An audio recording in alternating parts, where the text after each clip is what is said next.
नमस्कार। स्वागत है आपका रूट्स ऑफ तंत्र के छठे एपिसोड में, जहां हम बात करेंगे तंत्र और डर के बारे में। स्वागत है आपका गुरुजी। नमस्कार। गुरुजी, एक सवाल ये है मेरा आज का कि जहां तंत्र की बात होती है वहां डर क्यों होता है? देखिए, दुनिया में ऐसा कौन सी चीज़ है जहाँ डर नहीं है।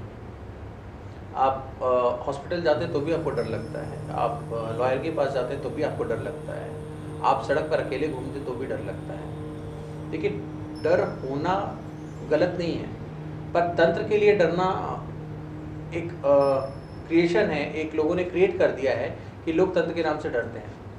परंतु मैं आपको ये बात दावे के साथ कह सकता हूँ कि हमारे भारतवर्ष का कम से कम कोई भी घर ऐसा है नहीं है जहाँ पर तंत्र और तांत्रिक प्रयोग ना होते हो। कोई भी घर अछूता नहीं है। छोटे बड़े जाने अनजाने हम तंत्र और तांत्रिक प्रयोगों का प्रयोग करते हैं। आपको भी अगर याद होगा तो बचपन में आपकी दादी नानी माँ आपकी नज़र उतारती थी, ये भी एक तांत्रिक प्रयोग है जी।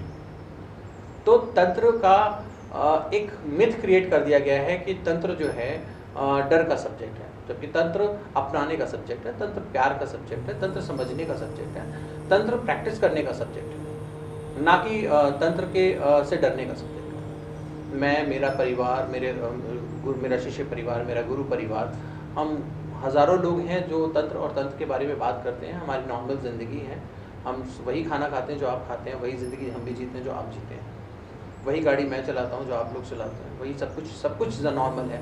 तो तंत्र को एक अलग से क्रिएशन बना दिया गया कि डरने का सब्जेक्ट है। हाँ, तंत्र में कुछ एक वर्ग है जहाँ अघोर की बात होती है, जहाँ शमशान की बात होती है, जहाँ अघोरियों की बात होती है, जहाँ कपालिक की बात होती है, जहाँ अवघड़ की बात होती है, जहाँ अवघड़ी की बात होती है। ऐसी कुछ परंपराएं हैं जिनका आउटलुक बाहरी वेशभूषा जो है डरावना है। अदरवाइज वो लोग बहुत प्रेम से और बहुत सहज में और बहुत ठहरे हुए लोग होते हैं। देखिए हसन, आपको एक बात बताएं कि अगर आप इस बात को समझेंगे कि जो लोग विष्ठा में जी। और अमृत में डिफरेंस नहीं करते, जो महल में और शमशान में डिफरेंस नहीं करते, जो दुनिया का श्रेष्ठ भोजन में और शमशान में पड़ी हुई गंदे भोजन में फ़र्क नहीं करते, वो कितने श्रेष्ठ और कितने ठहरे हुए लोग होंगे। उन्होंने अपने मन को, अपने वचन को, अपने कर्म को अपने वश में कर रखा हुआ। ऐसे अघोर होना, ऐसे अघोरी होना सौभाग्य की बात है। हमारे और आपके तो कल्पना से परे की घटनाएं हैं ये चीज़ें। तो देखिए, डरने का विषय नहीं है, अपनाने का विषय है। बहुत सारे लोग कहते हैं कि अघोरियों के पास जाते हैं तो वो गालियाँ देते हैं, मारते हैं, पीटते हैं, क्योंकि देखिए उनके पास जाने का आपका औचित्य है कि आप अपना फायदा चाहते हैं, आप गृहस्थ हैं, परंतु वो अपने रम में रमे हुए हैं, वो राम में रमे हुए हैं, वो अपनी ज़िंदगी में डिस्टर्बेंस नहीं चाहते। तो वो ऐसा एटमॉस्फेयर क्रिएट कर देते हैं कि आप उनके पास जाएं ही ना। आप उनके पास जाएंगे, आप उनसे 10 सवाल पूछेंगे, 10 क्वेश्चन पूछेंगे, 10 चीज़ों के सोल्यूशन मांगेंगे, आप एक्सपेक्टेशन निकालेंगे, और ऐसी अवस्था में उनकी साधना, उनकी लगन है वो टूट जाएगी। उससे बचने के लिए वो ऐसा करते हैं कि आप उनके पास न जाएं। गुरुजी, तंत्र का जहाँ जिक्र होता है तो वहीं आत्माओं का भी जिक्र होता है। सुनने में आता है कि जहाँ तंत्र है वहाँ कहीं ना कहीं आत्माओं का वास भी होता है। मतलब लोग आत्माओं से बहुत ज़्यादा डरते हैं कि कोई तंत्र करने वाला है तो वो कहीं किसी आत्मा को वश में करने वाला है या उनसे डराने वाला है। इस तरह के सवाल भी होते हैं। बड़ी अजीब विडम्बनाएं हैं। जब वो आत्मा अंदर है तो हमारी अपनी है, हम उसके सारे ज़िंदगी जी लेते हैं। जब वो बाहर है और तो हम उससे डरने लग जाते हैं।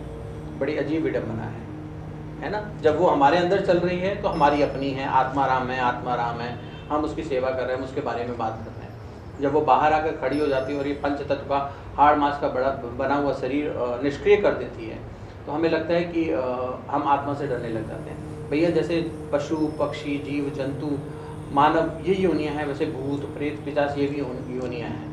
वो इनविजिबल है, कुछ विजिबल है। ऐसे बहुत से सूक्ष्म कीड़े मकोड़े हैं जिन्हें आप नहीं देख सकते, ऐसी बहुत सी सूक्ष्म शक्तियाँ जिन्हें आप नहीं देख सकते। तो जो इनविजिबल है उनसे डरने की जरूरत नहीं है। देखिए, हमारे अंदर हमारी ज़िंदगी दो ही चीज़ पे चलती है, फेथ या फियर। या तो हम फेथ कर लेते हैं कि सब कुछ ठीक है, या तो हम फियर में रहते हैं सब कुछ ठीक नहीं है। हम ये फेथ कर लेते हैं कि आदमी मुझसे प्यार करता है, और हम इस फियर में रहते हैं कि आदमी हमें धोखा दे देगा। हम दो ही कॉन्सेप्ट पे पूरी ज़िंदगी जीते चले जाते हैं। हम पैदा होते हैं फेथ और फियर के साथ ही, और हम उसी में ज़िंदगी में रोल ऑन करते रहते हैं। परंतु ऐसा नहीं है हसन। देखो, ज़िंदगी को जीने के कई तरीके हो सकते हैं, कई बात हो सकती है, और साधारण तरीके से भी ज़िंदगी जी जा सकती है बिना फेथ और फियर के। गुरुजी, इसी में मेरा सवाल ये है कि लोग कहते हैं कि हमारे घर में सपोज कोई परेशानी है, कोई प्रॉब्लम है, तो हम तांत्रिक को, किसी बाबा को बुलाते हैं, तो वहाँ कहीं ना कहीं वो लोग भी आत्माओं के जरिए काम करते हैं, तो वहाँ भी लोगों को डर लगता है कि इनसे अपना ट्रीटमेंट मत कराओ, कहीं ऐसा ना हो इसका नेगेटिव इम्पैक्ट पड़ जाए। जी। तो इसमें आपका क्या कहना है? देखो, इस बात को ऐसे समझो हसन कि दुनिया का कोई भी प्रोफेशन ऐसा नहीं है जहाँ पर हमें डर ना लगता हो। हम एक डॉक्टर के पास जाते हैं तब भी हमें डर होता है कि हमें बीमारी है या नहीं है, तब भी वो बता सकता है। जी हम एक लॉयर के पास जाते हैं, हमारे पास वो प्रॉब्लम है या नहीं है, फिर भी वो क्रिएट कर सकता है। जी हम एक वैद्य के पास जाते हैं तब भी हमें डर होता है कि दवाइयाँ पता नहीं वो सही दे रहा है कि नहीं दे रहा है। जी इसी तरह तंत्र मंत्र यंत्र की दुनिया है, एक एस्ट्रोलॉजर है, एक तांत्रिक है, उनके पास भी आपको ये थोड़ा सा फियर होता है। पर इसका ये मतलब नहीं कि हर तांत्रिक ऐसा है, हर एस्ट्रोलॉजर ऐसा है, हर लॉयर ऐसा है, हर डॉक्टर ऐसा है। सब अपने अपने प्रोफेशन में अपना अपना काम करते हैं। वहाँ 2 से 4% लोग गलत है, नेगेटिव भी होते हैं। जी ठीक है, ऐसे हज़ारों केस मिलते हैं जहाँ पर बाकी प्रोफेशंस में भी लोग गलत होते हैं, पर हम उसको हाइप बनाकर उसकी ज़िंदगी नहीं जीने लग जाते हैं। पर ये एक पर्टिकुलर सेगमेंट था जहाँ पर लोगों ने ये डिक्लेयर कर दिया कि यहाँ पे जुड़ने वाले हर आदमी गलत होते हैं। पर ऐसा नहीं है। अगर ऐसा होता तो धर्म के बिना दुनिया नहीं चल रही होती। धर्म है और ये धर्म का एक पार्ट है। तंत्र मंत्र यंत्र जो है, पूजा पाठ, ये एक तंत्र का पार्ट है। तो इसके से डरने की ज़रूरत नहीं है और ज़रूरी नहीं है, ऐसा कोई एविडेंस नहीं है,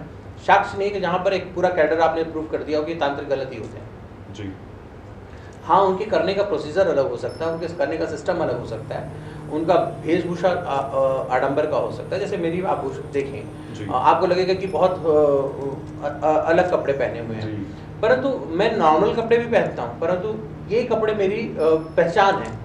अब एक डॉक्टर को आप कैसे पहचानेंगे जब उसने सफ़ेद कोट पहना हुआ है? जी अगर उसने सफ़ेद कोट नहीं पहना हो तब उसको पहचान नहीं सकते डॉक्टर है, या उसने अपने गले में आला नहीं लगा रखा है। एक लॉयर ने अगर काला कोट नहीं पहना है या पुलिस वाले ने ब्राउन खाकी वर्दी नहीं पहनी तो आप उसे पहचान नहीं सकते हैं। तो क्या हो गया कि ये कपड़े हमारी पहचान है। तो काला कपड़ा पहनना, माला पहनना, मुंड माला पहनना, रुद्राक्ष पहनना, ये हमारी पहचान है।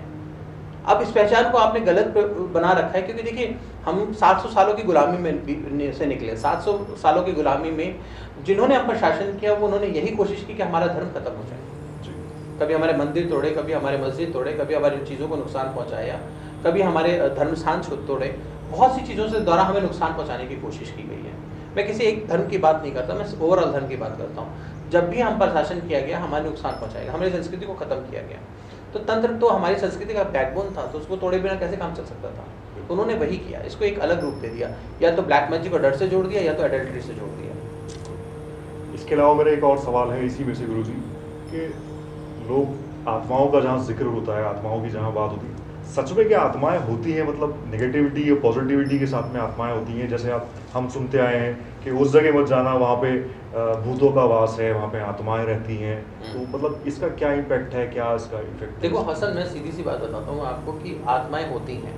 जी इसके बहुत से साइंटिफिक साक्ष्य भी मिल चुके हैं, ऐसे बहुत सारे एविडेंस और बहुत सारे टूल्स आ चुके हैं जो आपको इनको डिटेक्ट करके बता सकते हैं। ऐसे बहुत सी इंस्ट्रूमेंट आए हैं जो आपको नेगेटिविटी डिटेक्ट करके बता सकती है। पर आप अपने आप में स्वयं में भी जान सकते हैं।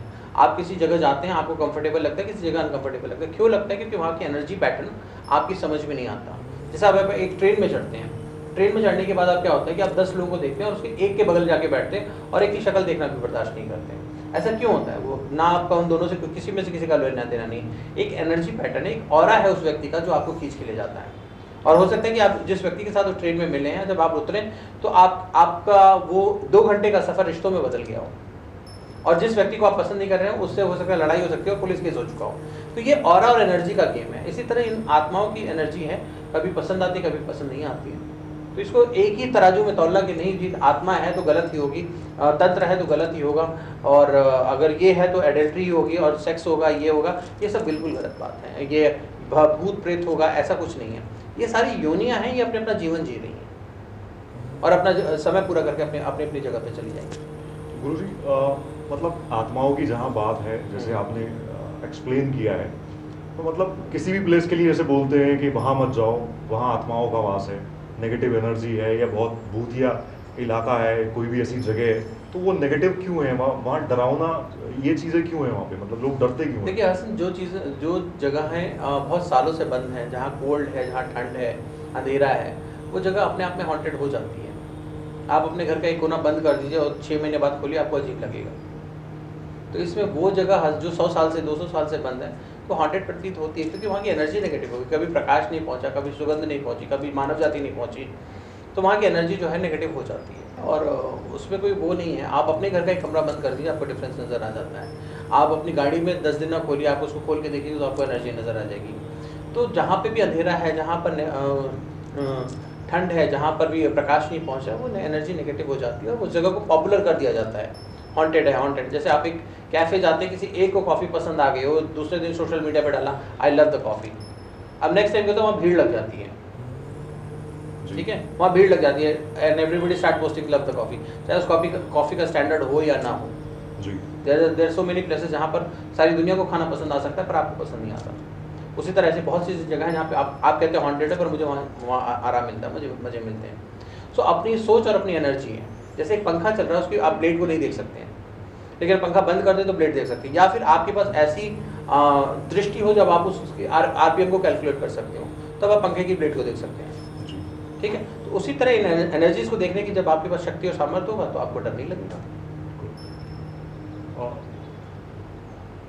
तो गुरुजी, जैसे हम देखते हैं, जैसे भानगढ़ का ही किला है, बहुत फेमस है, हॉन्टेड प्लेस है, लोग मना करते हैं वहाँ जाने के लिए, लेकिन फिर भी लोग जाते हैं वहाँ पे। और जाते हैं तो कुछ ना कुछ उनके साथ में घटित होता है, कुछ ना कुछ हो जाता है, उनको पसीने आने लगते हैं, डर लगने लगता है, ठीक है। रात होती है तो लोगों को ऑब्वियसली डर होता है कि अब ना जाए अंदर, ये टाइम सही नहीं है। तो उसमें तो आपको कोई प्रॉब्लम नहीं है, लेकिन आम लोगों को मतलब डर भी लगता है, जाते भी हैं, तो उसका क्या मतलब उसकी वजह? कहावत है, सावन में अगर कोई अंधा हो जाए तो उसको हरा ही हरा दिखता है। जैसा हिसाब किताब क्रिएट कर दिया जाता है वैसे उसको लगता है। अगर आप इसी हॉन्टेड भानगढ़ को आज के बाद उसको पार्टी हाउस बना दीजिए, उसको खोल कर वहाँ सेलिब्रेशन करने लग जाइए, 20 साल बाद लोग भूल जाएंगे कि हॉन्टेड प्लेस है और उसको सेलिब्रेशन के नाम से जानने लग जाएंगे। ये डिपेंड करता है कि हमने उसको क्रिएट क्या किया, उसका एटमॉस्फेयर क्या बनाया, और वो उस हिसाब से पॉपुलर हो जाती है, ठीक है। अब जैसे संजय वन है, अब संजय वन फेमस इसलिए है कि हॉन्टेड प्लेस है, पर संजय वन के बाहर पूरी एक लाइन है जहाँ पर आलू के पराठे मिलते हैं, पूरी रात लोग बैठे होते हैं जी। तो अब वो पराठे वाली गली के नाम से भी फेमस है, कुतुब इंस्टीट्यूशनल एरिया के पास है। तो हम जिस चीज़ को जिस तरह से प्रमोट करना शुरू कर देते हैं वो प्रमोट हो जाता है। शाहपुर जाट एक जगह है जहाँ पे कहते हैं निज़ामुद्दीन से लेकर यहाँ तक सारे मौलवियों सूफियों के दरगाहें होती थी, पर आज पूरा मार्केट है यहाँ पर। तो हम जिस चीज़ को जिस तरह से प्रिज्यूम करने लग जाते हैं, हम जिस चीज़ को जिस तरह से देखने लग जाते हैं, हम उसको उस तरह से मानने लग जाते हैं। अब जैसे एक हीरो को हम हीरो की तरह देखते देखते देखते आदत पड़ जाती है कि वो हीरो है, लेकिन अगर वो विलन का रोल करता है तो हमें शायद समझ भी नहीं आता, ठीक है। लोगों ने एक्ट किया और पॉपुलर भी हुए, परंतु ये हमारी एक्सपेक्टेशन होती है कि ये इसमें भी हीरो है, ठीक है। तो हमारी एक माइंडसेट धारणा बन गई है कि ये चीज़ हॉन्टेड है, ये चीज़ हॉन्टेड नहीं है, ये हमारे लिए सही है, ये हमारे लिए सही नहीं है। वो धारणा बदल देंगे तो चीज़ें बदल जाएंगी। बहुत बहुत धन्यवाद गुरुजी आपका एक डर को और तंत्र को एक्सप्लेन करने के लिए। मुझे लगता है हमारी ऑडियंस को इस सारी चीज़ें समझ में आ गई होगी, एक नया नज़रिया मिल गया होगा उनको देखने का। इससे पहले लोग डर महसूस करते थे तंत्र के बारे में, आत्माओं के बारे में, हॉन्टेड प्लेसेस के बारे में। तो मुझे लगता है वो सारी चीज़ें क्लियर हो गई होगी। अगर आपके दिमाग में कोई सवाल है तंत्र से रिलेटेड या डर से रिलेटेड या आत्माओं से रिलेटेड, तो आप हमें कमेंट्स कर सकते हैं, हमसे पूछ सकते हैं। गुरुजी तब तक हमारे साथ में बने हुए हैं और आज हम बात करेंगे जाते जाते आज की टिप के बारे में। बहुत बहुत धन्यवाद आपका कि आप इस कार्यक्रम को लगातार जारी रख रहे हैं और इस ऊंचाई पर लेकर आए हैं जहाँ हज़ारों लोगों के जीवन में परिवर्तन आ रहा है और इस कार्यक्रम को देखकर उनके अंदर का जो भ्रम है वो दूर हो पा रहा है।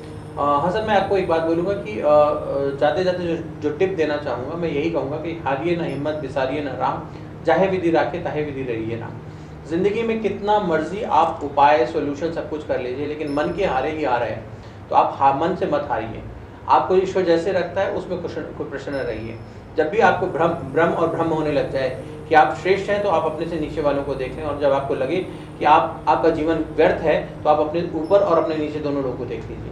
मैं एक बहुत छोटा सा सोल्यूशन बताता हूँ हसन। अगर किसी को अहंकार हो जाता है कि ही इज़ द बेस्ट और ज़िंदगी में उसके पास सब कुछ है या उसके पास कुछ भी नहीं है, मैं कहता हूँ सिर्फ 2 घंटे किसी भी सरकारी हॉस्पिटल की इमरजेंसी में जाकर बैठ जाओ और वहाँ वाले आने वाले पेशेंट और उनके परिवारों का हाल देख लो, आपका दोनों ही भ्रम टूट जाएगा। धन्यवाद दोस्तों हमारे साथ बने रहने के लिए। अगले एपिसोड में हम बात करेंगे तंत्र और चंद्रमा के बारे में।